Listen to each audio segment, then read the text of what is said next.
The Duke locked the door, and then did the unthinkable. Heavy rain hitting the windows. Thunder rolling in the distance. They say a wedding night is supposed to be a fairy tale. Candlelight. Champagne. Whispered promises. Mine felt like an execution. I had just married a stranger, a man who had barely spoken 10 words to me during the ceremony. A man the entire city called the Stone Duke. As the heavy door to his private chambers clicked shut, trapping us inside, I wasn't thinking about romance. I was thinking about survival. I was 19. I was alone. And I was about to find out what kind of man I had really married. If you are listening to this in the dark, you might want to turn on a light. Chapter 3 starts now. And please, my dear readers, don't forget to support this channel by hitting that like and subscribe button. And if this is the first of this series you're watching, check my channel for the first part of the series. Chapter 3, The Wedding Night. The drive to Ashbourne Manor had been silent. When we arrived, the servants looked at me with pity. The house was massive, ancient, and cold. Now, we were in his room. That room. The same room where I had first found him. The same scent of sandalwood and tobacco filled the air, but this time, there was no crowd to save me. The Duke walked to the fireplace and stood with his back to me. He began to undo his cufflinks. Clink. Clink.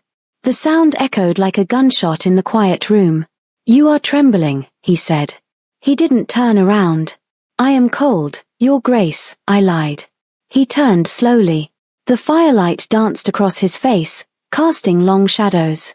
He looked at me, really looked at me, standing there in my silk nightgown, clutching my arms around myself as if I was shielding my body from a blow. He took a step toward me. I flinched. I couldn't help it. My mind flashed back to Lord Berwick in the library, the grabbing hands, the hot breath. I squeezed my eyes shut, waiting for the Duke to demand his rights. Waiting for him to be the husband I had been sold to. But nothing happened. Silence creates tension. Open your eyes, Clara. His voice wasn't cold anymore. It was tired. I opened my eyes. He wasn't looming over me. He had stopped 5 feet away. He was holding his hands up, palms open, showing me he held no weapon. Showing me he had no intent to grab. "Look at me," he commanded softly. "I am not him." My breath hitched. He knew. He knew exactly what I was thinking. He knew I was comparing him to the man who attacked me. "I know how you were raised," he said, his voice rough. "I know you have been told that a wife is property, that a husband takes what is his." He took one more step, closing the distance, but he didn't touch me. He reached out and touched the ribbon of my robe, barely brushing the silk. "I do not take," he whispered. "I wait to be given." He pulled his hand back. Then, he did something strange. He rolled up the sleeve of his white shirt. "Do you see this?" he asked. There was a scar running down his forearm. It was old, jagged, and silver against his skin. "I got this when I was 12, he said, staring at the mark. "I tried to save a stray dog that had been beaten by the stable masters. I reached out to feed it, and it bit me. It tore my arm open." I stared at the scar, then up at his eyes. "I didn't blame the dog," he said quietly. "It didn't bite me because it was vicious. It bit me because it had learned that hands were only used for hurting." He looked at me with an intensity that made my knees weak. "You have learned that men are only used for hurting, Clara. I cannot erase that lesson in one night. And I will not force you to pretend it doesn't exist." He stepped back. "The bed is yours. I will sleep in the dressing room." My mouth fell open. Your Grace. "But, the marriage bed, your heir." "The heir can wait," he said firmly. "I would rather have a wife who looks at me without fear than a son born of duty." He turned to leave. At the door, he paused. "And Clara?" "Yes. My name is Sebastian. Please, use it." I stood there in the center of the room, my heart pounding against my ribs. I had expected a monster. I had expected the Stone Duke. But as I climbed into the massive bed, listening to the rain against the glass, I realized something terrifying. I wasn't afraid of him anymore. I was falling in love with him. I fell asleep thinking I was safe. I thought the worst was behind us. But happiness in London is a fragile thing. 2 months later, the whispers started. And then, the villain from my past returned with a secret about the Duke that would shatter everything I thought I knew. Why did Sebastian really marry me? Find out in Chapter 4, The Poisoned Whisper. Don't forget to like if you're rooting for Sebastian, and yeah, please tell me the lovely country you're watching from. Chapter 4, The Poisoned Whisper. I found out the real reason the Duke married me. I'm leaving him. They say that trust takes years to build, and only seconds to break. For 2 months, I lived in a fragile kind of paradise. Sebastian, my stone duke, had been kind, gentle. He treated me like something precious. But there was one thing he never gave me. He never gave me his heart. He never said the words "I love you." I told myself it didn't matter. I told myself he just needed time. I was a fool. Because while I was falling in love, he was just fulfilling a contract. Yesterday, at a garden party, a ghost from my past whispered a secret in my ear. A secret that made every kind touch, every gentle look, and every moment of our marriage make terrible, twisted sense. I'm recording this as I pack my trunk. Because by the time you hear this, I'll be gone. The atmosphere is light, contrasting with the dark narration. It was the Duchess of Richmond's garden party. The sun was shining. The roses were in bloom. Sebastian had been at my side all afternoon. He was protective, his hand always resting on the small of my back, guiding me through the shark tank of London society. But then, a political associate called him away. "Stay here, Clara," he said, his thumb brushing my wrist. "I will return in 5 minutes. Do not wander." I watched him walk away, admiring the broad set of his shoulders. I felt a flutter in my chest. I was finally starting to believe that maybe, just maybe, he cared for me as much as I cared for him. "You look sickeningly happy, my dear." The music stops abruptly. I froze. I knew that voice. It slithered down my spine like ice water. I turned around. Lord Berwick was standing behind me behind the rose trellis. He wasn't drunk this time. He looked sober, sharp, and cruel. "Go away," I whispered, looking around for Sebastian. "If my husband sees you." "Your husband," Berwick laughed softly. "The noble Duke. The hero." He took a step closer, crushing a fallen rose under his boot. "Tell me, Clara, has he told you why yet?" I frowned. "Why what?" Why he married a penniless girl with no connections in such a rush. Why he couldn't wait even a week. Why he stood in that bedroom and claimed you, even though you had nothing to offer him. "He married me to save my honor," I said, lifting my chin. "Because he is a good man." Berwick smiled. It was a pitying, ugly smile. "Oh, you sweet, naive little fool. He didn't marry you for your honor. He married you for his wallet." My stomach dropped. "What are you talking about?" "The old Duke's will," Berwick whispered, leaning in close. "It has a clause. Sebastian doesn't inherit the full estate, the money, the lands, the power unless he is married by his 33rd birthday. He checked his pocket watch. Which, if I recall correctly, is next Tuesday. The world seemed to tilt on its axis. He needed a wife, Clara. Any wife. It didn't matter who. He tried 3 times before, and they all left him. He was desperate. And then, you walked into his room. Desperate, compromised, and easy to control. Berwick leaned back, looking satisfied. "He didn't save you, darling. He used you. You aren't his duchess. You're his receipt." I wanted to scream at him. I wanted to call him a liar. But I couldn't. Because it made perfect sense. The rush for the special license. The anger when I tried to leave. The coldness of the proposal. "I do not fail in my duties," he had said. That's all I was. A duty. A box to be checked so he could keep his money.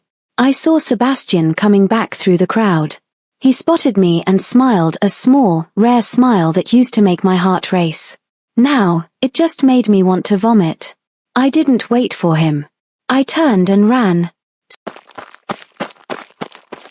That night, the storm broke over the manor. I didn't go to dinner. I waited until the house was silent. I packed one small bag.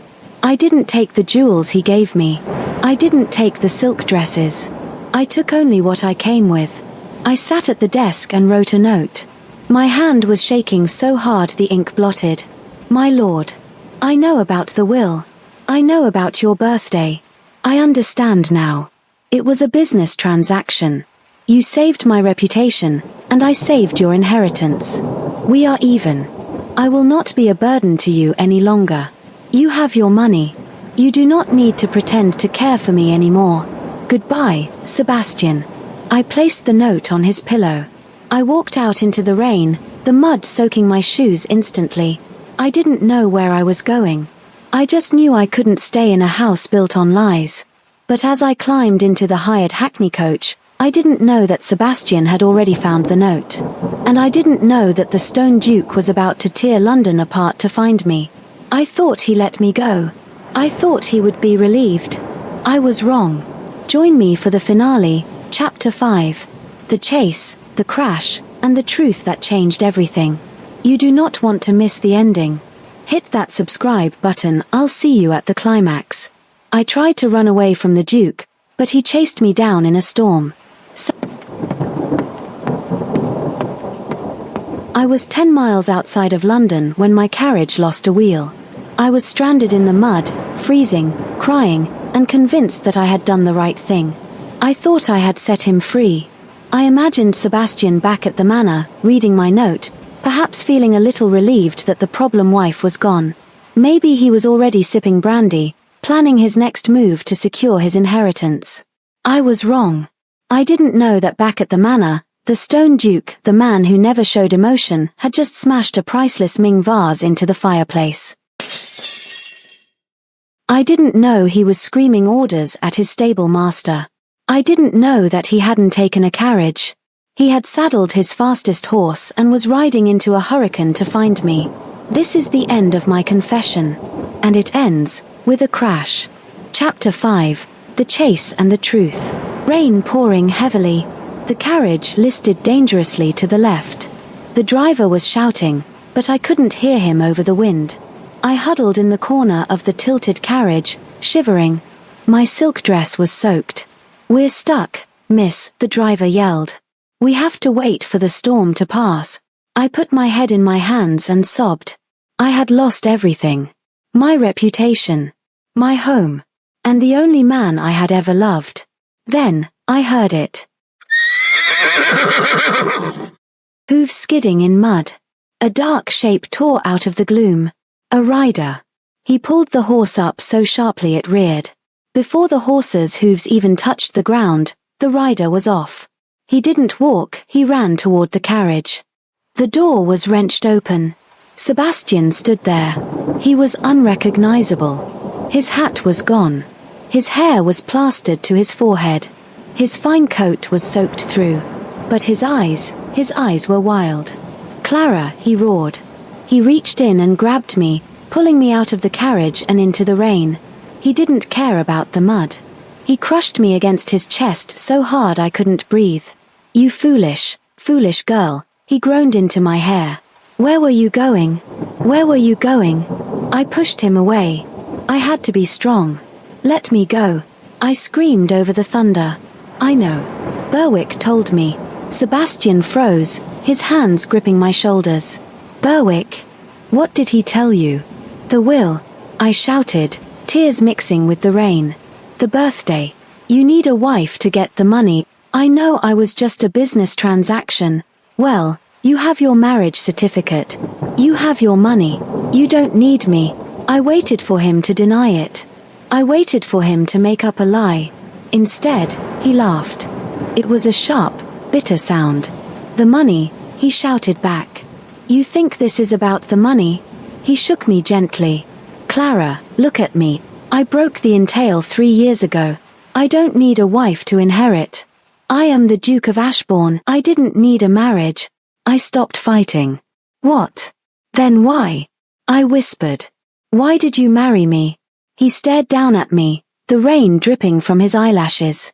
The anger drained out of him, leaving only the truth. Because I saw you, he said softly. I saw you in the library before you ran into my room. I saw Berwick corner you. I saw you shove him. I saw you run. He touched my wet cheek. I have spent 10 years watching people in this city pretend. Pretend to be good. Pretend to be honorable. And then I saw you, a girl with nothing, fighting for her dignity like a lioness. His voice broke. I was coming to the library to help you. But when you ran into my room, when you looked at me with those terrified eyes, I knew I wasn't going to let you go. I didn't want a wife, Clara. I wanted you. The world went silent. The rain didn't matter. The cold didn't matter. You wanted me. I love you, he whispered. I have loved you since the moment you locked that door. Please, don't leave me. I cannot go back to that empty house without you. I looked at the man I thought was made of stone. He was shaking. He was terrified of losing me. I threw my arms around his neck. Take me home, Sebastian. He kissed me then. A kiss that tasted of rain and desperation and forever. That was 5 years ago. Lord Berwick. Well, let's just say the Duke has very powerful lawyers. Berwick lost his fortune in a bad investment and lives in a small cottage in France now. As for me, I am sitting in the library of Ashbourne Manor. The fire is warm. And across the room, Sebastian is playing on the floor with our son. He looks up at me and smiles. The Stone Duke is gone. I made a terrible mistake that night. I walked into the wrong bedroom. But looking back, it was exactly where I belonged. Thank you for listening to my confession. If you loved this story, please give this video a thumbs up. It tells YouTube to show this story to more romantics like us. And if you want more stories about dukes, scandals, and secrets, hit that subscribe button. I have plenty more secrets to tell. I think the next I'll tell you is the story of an earl who found out that his duchess was a mere maid. What do you think he'll do, since he's so furious right now? Well, we'll wait to find out. Thank you.